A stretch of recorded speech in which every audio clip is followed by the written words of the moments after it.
ดีเนาะวันนี้เสือดำกับสีพามาเบิ่งทงไห้ทงหน้าเนาะตามธรรมชาติแล้วก็ คนที่พาถึงคนที่ก็เห็นไห้เห็นหน้าเนาะบ่ว่าอยู่ไทยบ่ว่าอยู่อันนั้นต่างประเทศสหรัฐอเมริกาก็ใช่เนาะเพราะว่าเห็นภาพนี้ก็ที่คิดฮอดบ้านเกิดเมืองนอนเนาะก็สิพามารีวิวเบิ่งทงไห้ทงหน้าตอนนี้ก็ฝนตกปล่อยๆอยู่เนาะฝนตกลิ้นเดือน8เดือน9เนาะยังบ่ฮอดเดือน10เนาะมาพาเบิ่งเนาะเอาบรรยากาศให้เบิ่งตอนนี้เราอยู่ในท่ามกลางทงไห้ทงนาถือว่าเป็นทงนากว้างอีกทงนาหนึ่งเลยเนาะนาติดบ้านของพี่น้องเรานี่ธรรมชาตินี่นาติดบ้านนาติดบ้านมีบ้านคำน้อยเนาะบ้านเขาเองบ้านเมีย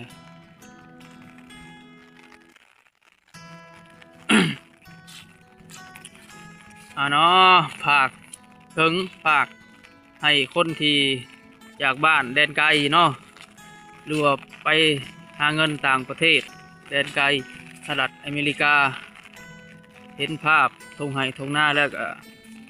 คิดฮอดอดีตคิดฮอดภาพเก่าคิดฮอดบ้าน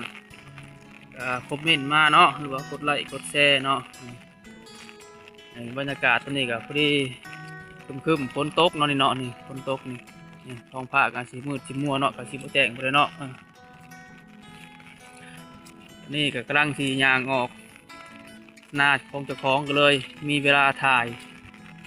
คลิปเลยต้นนี้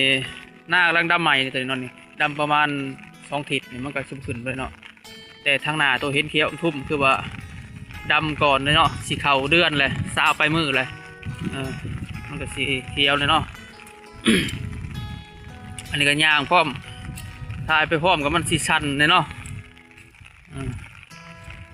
นี่ดูทุ่งนาใหญ่เติบเนาะเจ้าน้อยที่พาไปเบิ่งหน้าข่อยเองเนาะหน้าเสือดำเองเนาะว่าสีงามเบ็ดใดเนาะอันนี้หน้าเขาเนาะหน้าเขาเจ้านี่ต้นนี้เขาสีดำก่อนเนาะมันสีงามต้นกอบักใหญ่ได้นาดำพี่น้องเอ้ยนาดำมันเป็นหน้าหวานเนาะนาดำอันนี้แต่ว่าแถวนี้ยังยึดถือใส่นาดำอยู่เนาะแต่ละบอนแต่ละบ้านก็ใส่หน้าหวานหน้ายอดแต่ว่าบ้านข่อยยังนาดำเนาะแต่มันเว้าเรื่องเข่านี่ก็หน้าหวานหน้าดำหน้ายอดนี่ก็ข่อยคิดว่าสู่หน้าดำบ่ได้เนาะ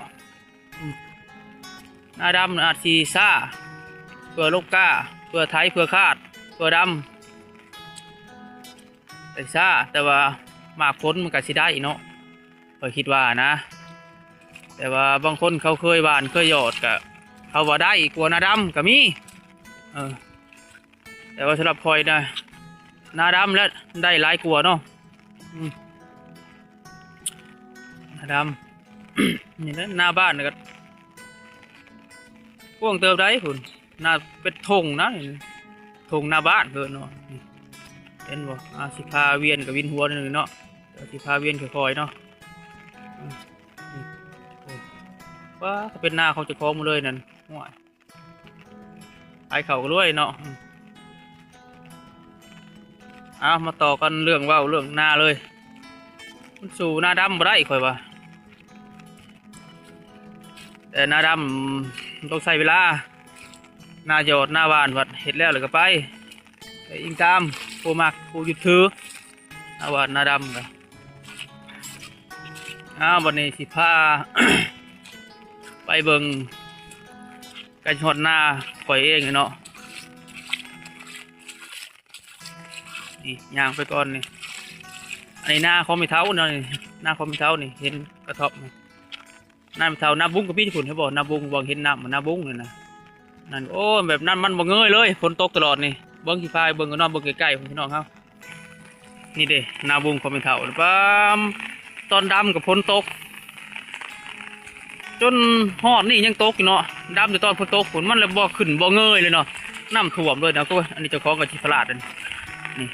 เพราะว่าหน้าบุ้งพระพิเถามันอยู่ต่ำเนาะพูดแล้วหน้าทึ่งมันก็เปล่งนำลงมานี่นำเลยตะถากมามันเป็นเงยแล้วตีเนาะแล้วคันว่าแดดเนี่ยห้อยเขาหน้าบุ้งขึ้นเลยก็งามกว่าหน้าทงงามกว่าหน้าโน้นนี่อ๋อเห็นโอ้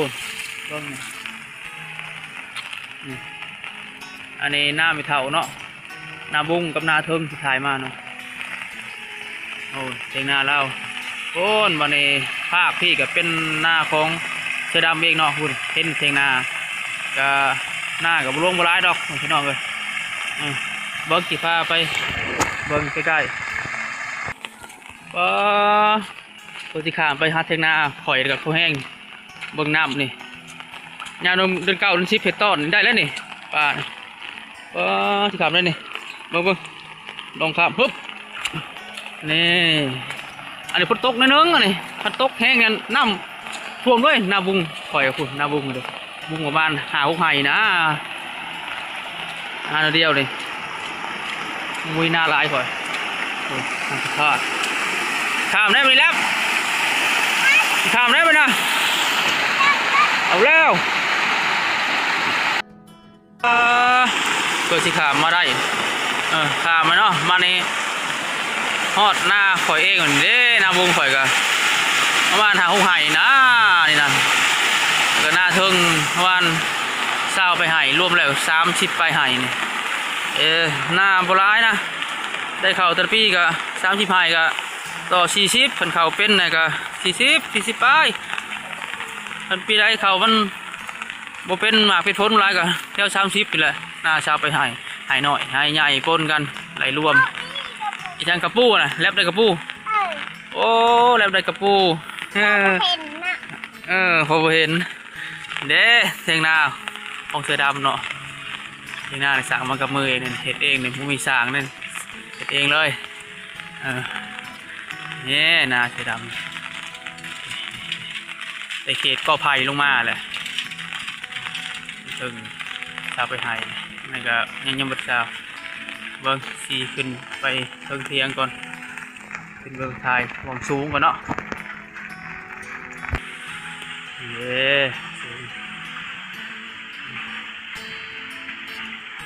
อ้าวขอบใจที่รับชมเนาะฝากถึงคนกินฮอดบ้างแดนไกลอยู่สหรัฐอเมริกาหรือว่าอยู่ไทยอยู่ไซก็แล้วแต่เนาะที่กินฮอดบ้านเกิดเมืองนอนเห็นภาพเก่าเห็นภาพที่เคยเห็ดเคยอาศัยเคยเห็ดทำมาหากินอยู่ตามชนบทเนาะก็คอมเมนต์แล้วก็ไลค์กดแชร์เนาะเก็บภาพมาฝากสำหรับคนอยู่ไกลให้คิดฮอดคิดถึงวันคืนอดีตเนาะเอาขอบใจ